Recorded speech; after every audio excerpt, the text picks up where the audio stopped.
Pemandangan pagi di Bundaran Ancol Timur hari ini Kamis tanggal 19 Juni 2025 pukul 11 lewat teman-teman. Nah, .fm kembali ke Ancol untuk mengakses Ancol Timur di mana ada persiapan gelaran Jakarta International Formula E ya. Jakarta E-Prix 2025 di JEC Jakarta International E-Prix Circuit yang akan berlangsung pada hari Sabtu tanggal 21 Juni 2025.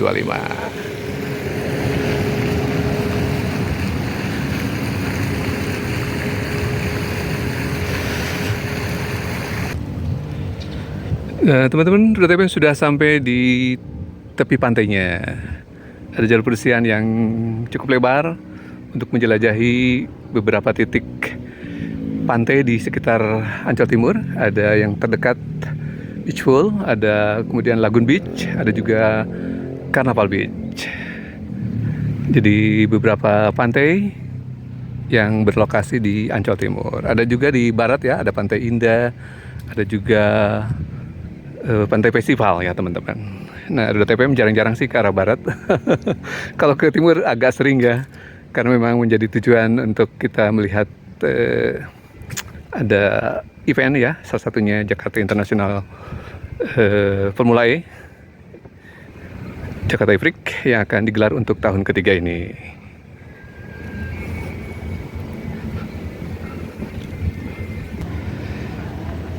Nah, teman-teman, Jakarta E-Prix 2025 merupakan tahun ketiga bagi Jakarta untuk penyelenggaraan Formula E.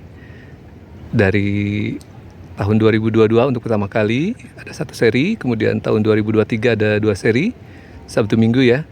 Dan ini merupakan tahun ketiga untuk penyelenggaraan Jakarta E-Prix ini.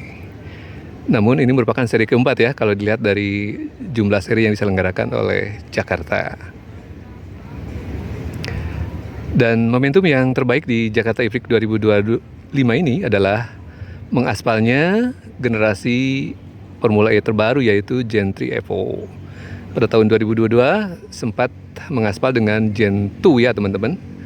Kemudian tahun 2023 sempat ada transisi ke Gen 3 ya teman-teman. Dan yang akan mengaspal di tahun ini adalah Gen 3 Evo, merupakan generasi terbaru yang akselerasi Formula E-nya, unit Formula E-nya jauh lebih cepat dibanding Formula 1. Kabarnya demikian ya teman-teman. Jadi sebuah evolusi dari teknologi Formula E, hanya 11 tahun ya sudah terdapat lompatan yang sangat baik, terutama dalam akselerasi, dalam teknologi, dalam penyediaan daya ya untuk unit Formula E, sehingga bisa mencapai kecepatan yang sudah hampir sama dengan Formula 1, terutama dalam akselerasi bahkan melebihi ya teman-teman. Dulu waktu awal-awal Formula E menggunakan unit yang harus diganti ya, harus switch gitu ya dalam race karena memang keterbatasan dalam penyediaan daya terutama baterai. Sekarang sudah jauh lebih maju ya teman-teman. Cukup 11 tahun sudah tercapai momentum untuk bisa setara minimal ya atau melebihi dari teknologi Formula 1 yang menggunakan bahan bakar. Nah, kita coba flashback ke penyelenggaraan Jakarta E-Prix sebelumnya, ada tahun 2022 dan 2023. Sudah ada 3 juara yang berbeda nih teman-teman pada saat penyelenggaraan Jakarta E-Prix sebelumnya. Di tahun 2022 ada Mitch Evans dari Jaguar ya kalau nggak salah sebagai pemenang seri di Jakarta. Kemudian tahun 2023 ada 2 seri penyelenggaraan. Yang hari Sabtu juaranya adalah Pascal Wehrlein dari Force teman-teman ya, dari timnya. Kemudian ada yang hari Minggunya tahun 2023, jadi ada 2 seri ya, 2023. Yang hari Minggunya dimenangkan oleh Maximilian Ganter. Jadi ada 3 pemenang dari Maserati ya teman-teman timnya. Jadi sudah ada 3 pemenang dengan 3 tim yang berbeda yang memenangkan Jakarta E-Prix. Kita akan menantikan juga hari Sabtu besok siapa yang akan menjadi juara baru di Jakarta E-Prix.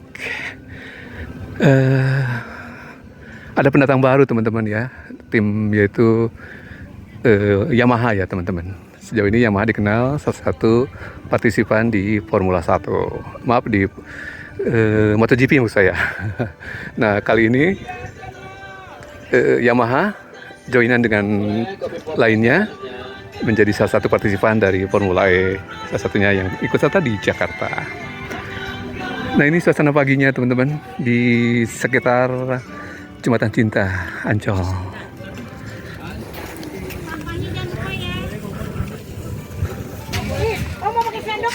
Nah, sudah banyak anak sekolahan yang outing nih teman-teman.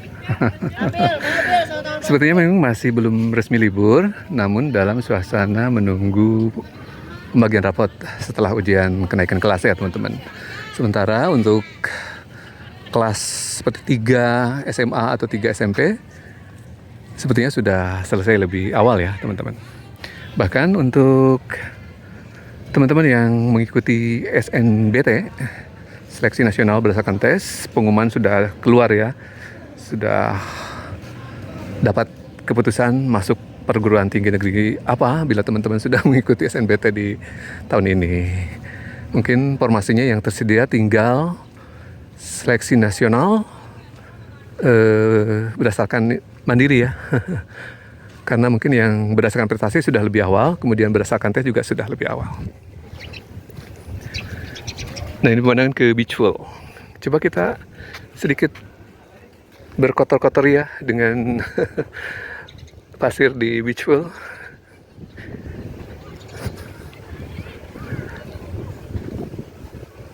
Meskipun masih pagi, sudah banyak anak-anak yang bermain air di pantai Beach World. Kita intip ya. Udah TPM biasanya kalau ke Ancol dalam kerangka melihat Jakarta Ifrik, ini salah satunya melewati Beach World.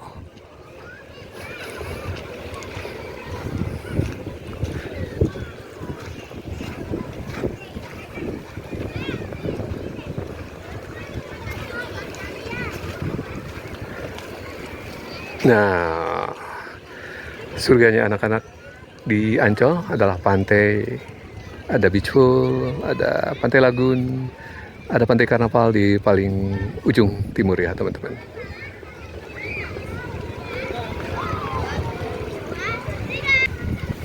Nah, jika sebelum-sebelumnya Rute TPM mengeksplor Ancol melewati Jembatan Cinta, kali ini coba kita skip dulu ya Jembatan Cintanya, tapi kita melalui jalur pedestrian di sekitar Beach World.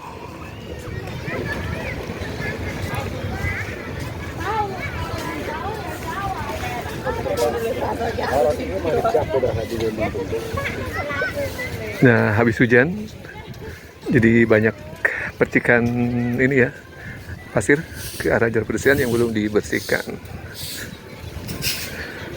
Nah, kita lebih dekat ke Beach World-nya nih teman-teman. Asik ya, ada hamparan pasir buatan nih teman-teman.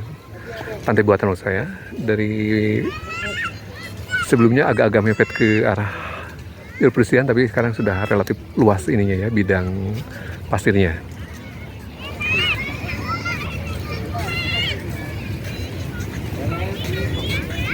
Beberapa aturan terkait di Beach World ini: tidak membawa hewan.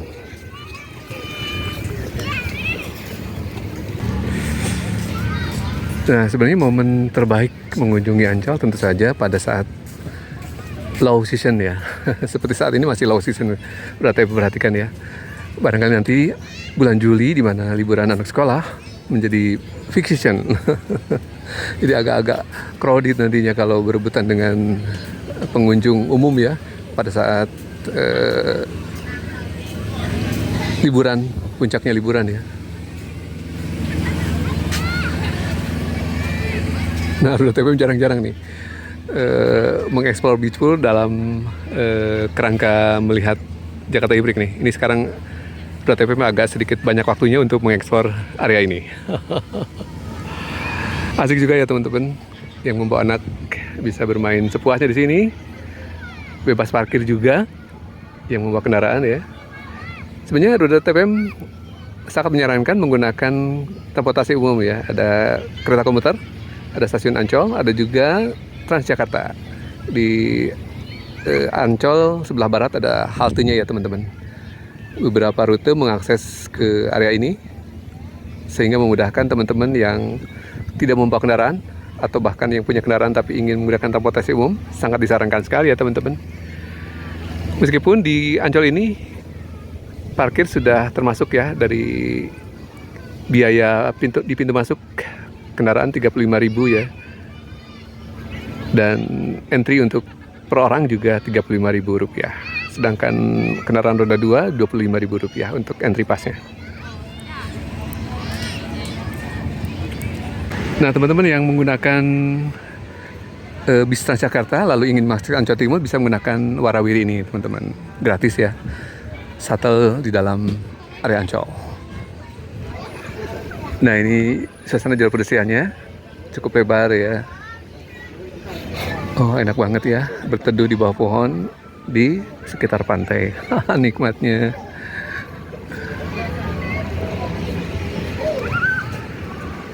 Nah anak-anak sudah on the beach. Nikmati pagi di beach wall.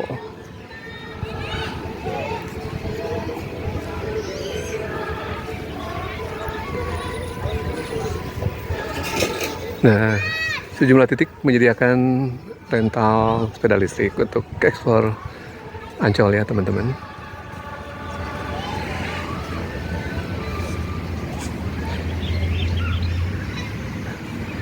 Beach Wall Ancol, Taman Impian.